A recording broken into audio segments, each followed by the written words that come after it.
আজকে আমি বানাবো ডিমের কোরমা। তো এখানে কয়েকটা ডিম সিদ্ধ করে ছুলে নিয়েছি আর একটু চিরচির করে কেটেও নিয়েছি। আর এখানে আমি একটু নুন মাখিয়ে রেখে দেবো 5 মিনিট। তারপরে এখানে আমি কড়াই বসিয়ে দিয়েছি। কড়াই গরম হয়ে গেছে আর আমি এখানে সাদা তেলও দিয়ে দিয়েছি। আর এই তেল গরম হওয়ার পরে আমি ডিমগুলো এক এক করে ছেড়ে দিয়েছি। তারপরে আমি এপিট ওপিট করে হালকা করে ভেজে নিব, কারণ এই ডিম খুব একটা ভাজতে হয় না। আর এদিকে আমার কাজু কিশমিশ আর কাঁচা লঙ্কা আমি পেস্ট করে নিব।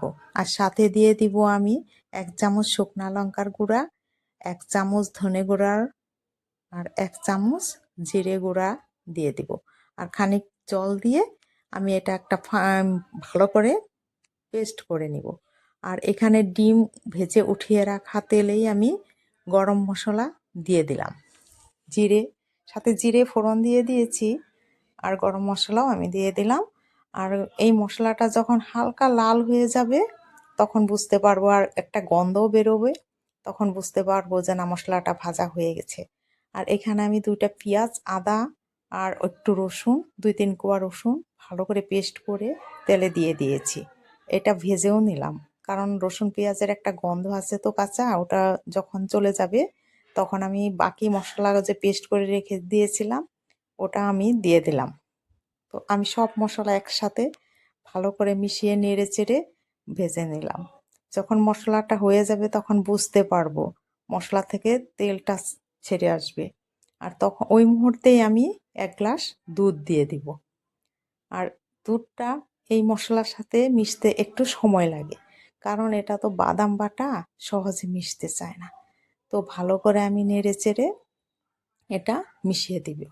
আর সাইড দিয়ে বাদামগুলো লেগে যায়, ওটাও আমি ভালো করে খুন্তি দিয়ে কেচে নামিয়ে নেব। আর যখন ঝোলটা ফুটে আসলো তখন আমি ভেজে উঠিয়ে রাখা ডিমগুলোও দিয়ে দিলাম। ডিম দিয়ে আমি ভালো করে আবার মশলা সাইড দিয়ে লেগে যায়, ওটা আমি নামিয়ে নিলাম। আর এখন আমি 1 চামচ লবণ দিয়ে দিলাম আর একটু চিনি দিয়ে দিলাম। চিনিটা দিলে ওটা লবণ চিনি ঝাল সবটার ব্যালেন্সটা ঠিক হয়। তারপর আমি আরেকটু নেড়ে চেড়ে দিলাম, কারণ নিচে লেগে যাওয়ার ভয় থাকে, কারণ বাদাম নিচে পট করেই লেগে যায়।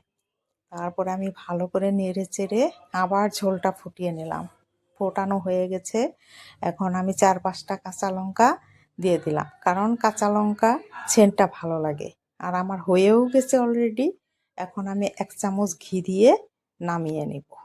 আর নামানোর পরে আমি আগে থেকে ভেজে উঠিয়ে রাখা পেঁয়াজের বেরেস্তাগুলো আমি গার্নিশ করার জন্য এখানে দিয়ে দিব, কারণ দেখতেও সুন্দর, খেতেও ভালো লাগে আর স্মেলটাও দারুণ হয়। তবে আমার এখন হয়ে গেছে, এখন খাওয়ার